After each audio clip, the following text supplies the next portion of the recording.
13ನೇ ಶ್ಲೋಕ. ಸರ್ವಕರ್ಮಾಣಿ ಮನಸಾ ಸನ್ಯಸ್ಯಾಸ್ತೆ ಸುಖಂ ವಶೀ ನವದ್ವಾರೆ ಪುರೇ ದೇಹಿ ನೈವ ಕುರ್ವನ್ನ ಕಾರಯನ್. ಸರ್ವಕರ್ಮಾಣಿ ಮನಸಾ ಸನ್ಯಸ್ಯ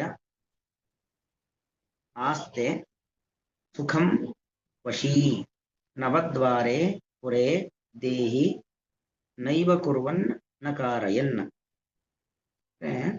ಕರ್ಮದ ಲೇಪ ಯಾರಿಗೆ ಇಲ್ಲ ಎಂಬ ವಿಚಾರವನ್ನೇ ಕೃಷ್ಣ ಪರಮಾತ್ಮ ಇಲ್ಲಿನ್ನೂ ಸ್ಪಷ್ಟಪಡಿಸ್ತಾ ಇದ್ದಾನೆ. ಅಂದರೆ ಸನ್ಯಾಸ ಶಬ್ದದ ಅರ್ಥವನ್ನ ಒಂದು ರೀತಿಯಲ್ಲಿ ಇಲ್ಲಿ ಹೇಳ್ತಕ್ಕಂಥದ್ದು, ಯಾರು ಮನಸಾ ಸರ್ವಕರ್ಮಾಣಿ ಸನ್ಯಸ್ಯ ವಶೀ ಸುಖಂ ಆಸ್ತೆ, ಅಂದರೆ ಸರ್ವ ಕರ್ಮಗಳು ಕಾಯಿಕ ವಾಚಿಕ ಮಾನಸಿಕ, ದೇಹದಿಂದ ಮಾಡುವಂತ ಮನಸ್ಸದಿಂದ ಮಾಡುವಂತ ಮಾತಿನಿಂದ ಆಗ್ತಕ್ಕಂಥ ಕರ್ಮಗಳು ಅಂತೇನಿದ್ದಾವೋ ಆ ಎಲ್ಲ ರೀತಿಯಾಗಿರ್ತಕ್ಕಂಥ ಕರ್ಮಗಳನ್ನ ಮನಸಾ ಸನ್ಯಸ್ಯ, ಅಂದ್ರೆ ಸುಮ್ಮನೆ ಬಾಯಲ್ಲಿ ನನಗೇನು ಫಲದ ಅಪೇಕ್ಷೆ ಇಲ್ಲಪ್ಪ, ನಾನೇನು ಅಹಂಕಾರ ತೋರೋದಿಲ್ಲಪ್ಪ ಅಂತ ಬಾಯಲ್ಲಿ ಹೇಳಿರಾಗೋದಿಲ್ಲ. ನಿಜವಾಗಿ ಇನ್ನರ್ ಫೀಲಿಂಗ್ ಅಂತೀವಲ್ಲ, ನಮ್ಮ ಒಳಗಿನಿಂದಾಗಿ ಅದು ಬರಬೇಕು. ಯಾಕಂದ್ರೆ ನೋಡಿ, ಧರ್ಮಾಚರಣೆಗಳು ಅದ್ಯಾವುದು ಕೂಡ ಮತ್ತೊಬ್ಬರನ್ನ ತೃಪ್ತಿಪಡಿಸ್ಲಿಕ್ಕೋಸ್ಕರವಲ್ಲ, ಆತ್ಮತೃಪ್ತಿಗೋಸ್ಕರವಾಗಿ ಆತ್ಮ ಸಾಧನೆಗೋಸ್ಕರವಾಗಿರ್ತಕ್ಕಂಥದ್ದು. ಹಾಗಾಗಿ ಭಾವನೆಗಳೆಲ್ಲ ಇದ್ದಾವಲ್ಲ, ಇದು ನಾವು ಕರ್ತೃತ್ವದ ಅಭಿಮಾನವನ್ನ ಬಿಡುವಂಥದ್ದು, ಫಲದ ಅಪೇಕ್ಷೆಯನ್ನ ಬಿಡುವಂಥದ್ದು. ಇದು ಬಾಯಲ್ಲಿ ಹೇಳಿದ್ರೆ ಉಪಯೋಗ ಇಲ್ಲ. ಯಾಕೆ?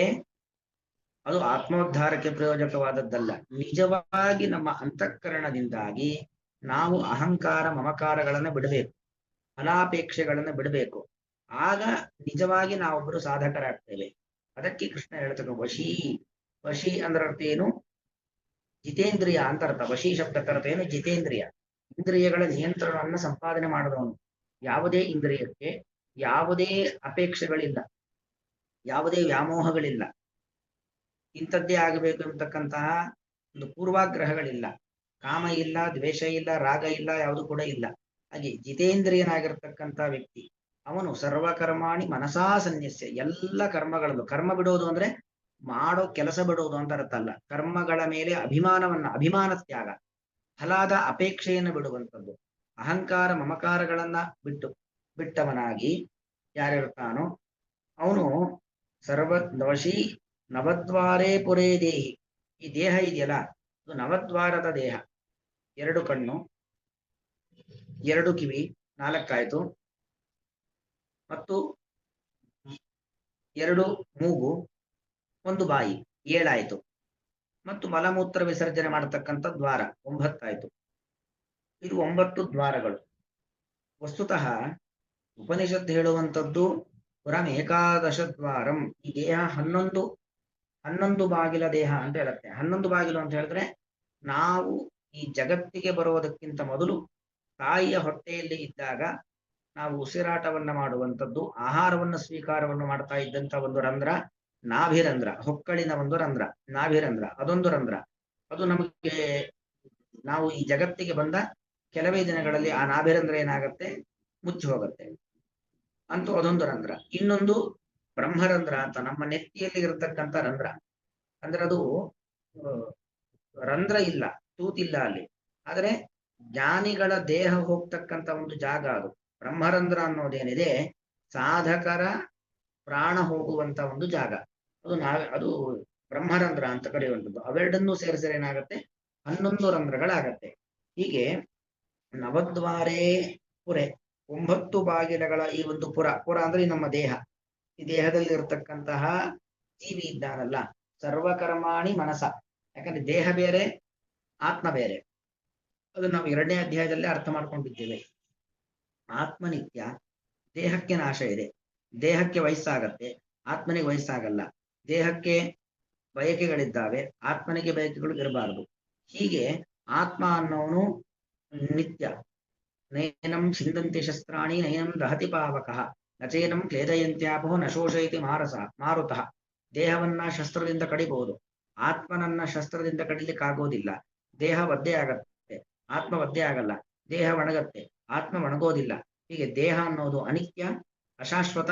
ಆತ್ಮ ಎಂಬುವಂಥದ್ದು ನಿತ್ಯ, ಶಾಶ್ವತ. ಆ ದೇಹದ ಒಳಗಡೆ ಇರತಕ್ಕಂಥ ದೇಹಿ ಇದ್ದಾನಲ್ಲ, ದೇಹಿ ಅಂದ್ರೆ ಯಾರು? ಆತ್ಮ. ಆ ಆತ್ಮನು ಸರ್ವಕರ್ಮಾಣಿ ಮನಸಾ ಸನ್ಯಸ್ಯ, ಎಲ್ಲ ಕರ್ಮಗಳನ್ನು ಕೂಡ ಮನಸ್ಸಿನಿಂದ ಬಿಟ್ಟು, ಕರ್ಮಗಳನ್ನು ಬಿಡೋದು ಅಂದ್ರೆ ಕರ್ಮ ಮಾಡೋದು ಬಿಡೋದಲ್ಲ, ಸ್ವವಿಹಿತವಾದ ಕರ್ಮಗಳನ್ನು ಮಾಡ್ತಾ ಇರ್ತಾನೆ. ಅದರ ಕರ್ಮದ ಮೇಲೆ ಇರತಕ್ಕಂತಹ ಫಲಾಪೇಕ್ಷೆ, ಅದರ ಮೇಲೆ ಇರತಕ್ಕಂಥ ಅಹಂಕಾರ ಮಮಕಾರಗಳು ರಾಗದ್ವೇಷಗಳನ್ನು ಬಿಟ್ಟು ಕರ್ಮಗಳನ್ನು ಮಾಡ್ತಾ ಇರ್ತಾನೆ. ಇಂತಹ ವ್ಯಕ್ತಿ ನೈವ ಕುರುವನ್ ನಕಾರ ಎನ್ನ, ಅವನು ವಸ್ತುತಃ ಏನನ್ನೂ ಮಾಡೋದಿಲ್ಲ. ನಕಾರ ಏನನ್ನೂ ಮಾಡಿಸೋದಿಲ್ಲ. ಅಂದ್ರೆ ನಾನು ಈ ಕೆಲಸ ಮಾಡ್ತಾ ಇದ್ದೇನೆ, ಆ ಅಹಂಕಾರ ಇಲ್ಲ. ನಾನು ಅವನ ಮೂಲಕವಾಗಿ ಇದ್ದದ್ದನ್ನು ಮಾಡಿಸ್ತಾ ಇದ್ದೇನೆ, ನಾನು ಯಜಮಾನ, ನಾನು ರಾಜ, ನಾನು ರಾಜನಾದದ್ದರಿಂದಾಗಿ ನಾನು ಇಂಥ ಕೆಲಸ ಮಾಡಿಸ್ತಾ ಇದ್ದೇನೆ, ಈ ತರ ಎಲ್ಲ ಅಹಂಕಾರಗಳಿಲ್ಲ. ನೈವ ಕುರುವನ್, ನಾನೇನೂ ಮಾಡ್ತಾ ಇಲ್ಲ, ನನ್ನ ಮೂಲಕ ದೇವರು ಮಾಡ್ತಾ ಇದ್ದಾನೆ, ಅಥವಾ ನಾನೇನು ಮಾಡಿಸ್ತಾ ಇಲ್ಲ, ನನ್ನ ಮೂಲಕವಾಗಿ ದೇವರು ಮಾಡಿಸ್ತಾ ಇದ್ದಾನೆ, ಈ ಭಾವನೆ ಇರುತ್ತೆ ಹೊರತು ನಾನು ಮಾಡ್ತಾ ಇದ್ದೇನೆ, ನನ್ನಿಂದ ನಾನಿರೋದ್ರಿಂದ ಇಷ್ಟು ಜನ ಕೆಲಸ ಮಾಡ್ತಾ ಇದ್ದಾರೆ, ಈ ಭಾವನೆ ಆ ಸಾಧಕನಿಗೆ, ಆ ಜಿತೇಂದ್ರಿಯನಾಗಿರ್ತಕ್ಕಂಥ ವ್ಯಕ್ತಿಗೆ, ಜ್ಞಾನಿಗೆ ಇರೋದಿಲ್ಲ. ಹಾಗಾಗಿ ಯಾರು ಸನ್ಯಾಸಿ ಅಂತ ಹೇಳಿದ್ರೆ ಈ ತರ ಭಾವನೆಯನ್ನು ಹೊತ್ತಿರ್ತಾರಲ್ಲ, ನೈವ ಕುರುವನ್ ನಕಾರಯನ್, ನಾನೇನು ಮಾಡ್ತಾ ಇಲ್ಲ ಅಥವಾ ನಾನೇನು ಮಾಡಿಸ್ತಾ ಇಲ್ಲ, ನನ್ನ ಮೂಲಕವಾಗಿ ದೇವರು ಮಾಡ್ತಾ ಇದ್ದಾನೆ, ನನ್ನ ಮೂಲಕವಾಗಿ ದೇವರು ಮಾಡಿಸ್ತಾ ಇದ್ದಾನೆ ಎಂಬ ಭಾವನೆ ಯಾರಿಗಿರುತ್ತೋ ಅವನೇ ನಿಜವಾಗಿರತಕ್ಕಂಥ ಸನ್ಯಾಸಿ ಎಂಬತಕ್ಕಂಥ ಅರ್ಥವನ್ನ ಕೃಷ್ಣ ಇಲ್ಲಿ ಹೇಳ್ತಕ್ಕಂಥದ್ದು.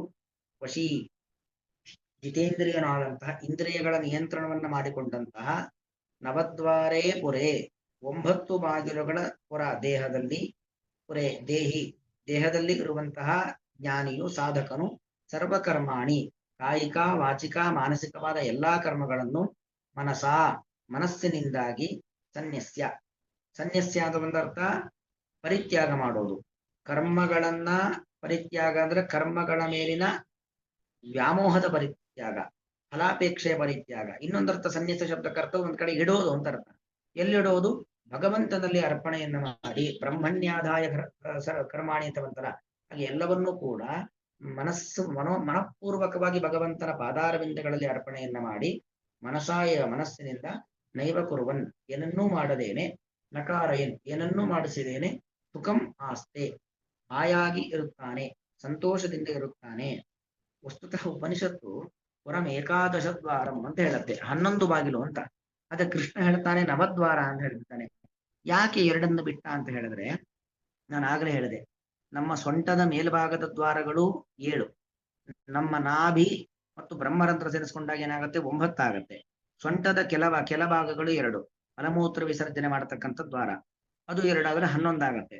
ಉಪನಿಷತ್ತು ಹೇಳೋದು 11, ಗೀತೆಯಲ್ಲಿ ಕೃಷ್ಣ ಹೇಳ್ತಕ್ಕಂಥದ್ದು 9. ಯಾಕೆ ಹೀಗೆ ವ್ಯತ್ಯಾಸ ಅಂತ ಹೇಳಿದ್ರೆ, ಈ ಯಾರು ನಿತ್ಯ ಸಂಸಾರಿಗಳು ಅಂಧತಮಸ್ಸಿಗೆ ಹೋಗೋರು ಅಂತ ಇರ್ತಾರೋ ಅವರ ದೇಹ ಯಾವತ್ತೂ ಕೂಡ ಕೆಳಗಿನ ಭಾಗದಿಂದ ಅವರ ಪ್ರಾಣ ಹೋಗೋದು ಯಾವುದೋ ಒಂದು ರಂಧ್ರದ ಮೂಲಕವಾಗಿ, ಬಾಯಿಯಿಂದಲೋ, ಮೂಗಿನಿಂದಲೋ, ಕಣ್ಣಿನಿಂದಲೋ, ಕಿವಿಯಿಂದಲೋ ಏನಾಗತ್ತೆ? ಪ್ರಾಣ ಹೋಗುತ್ತೆ.